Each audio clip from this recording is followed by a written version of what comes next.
Kalau dengar kata fisika, kebanyakan orang pasti langsung mikirin rumus dan perhitungannya. Padahal tanpa kita sadari, kita pakai fisika setiap hari. Dari dorong pintu, niup balon atau main balon, sampai kita bisa loncat dari lantai. Perkenalkan, nama saya Kanza Marta Salsabila dari kelas 11A.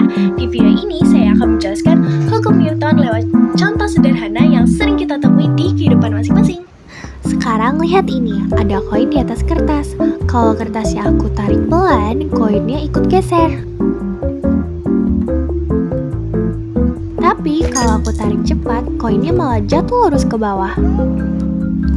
Kok bisa? Karena benda itu sebenarnya malas berubah. Kalau dia diam, dia pingin tetap diam. Kalau bergerak, dia pingin terus bergerak. Inilah bunyi hukum Newton pertama.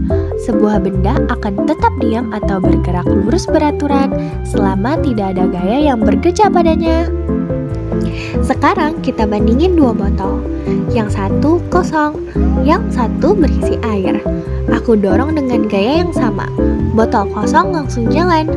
Botol berisi lebih susah, bukan karena rusak, tapi karena masanya lebih besar.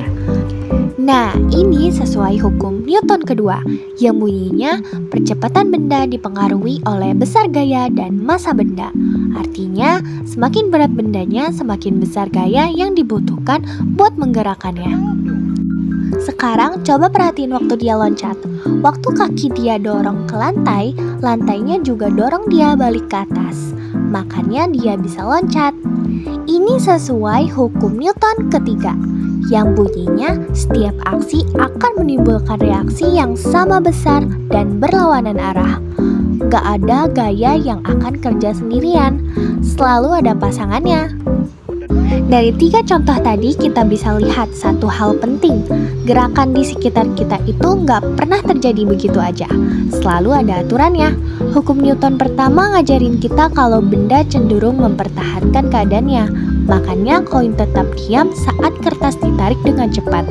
Hukum Newton kedua nunjukin kalau besar gaya dan massa menentukan seberapa cepat benda bergerak.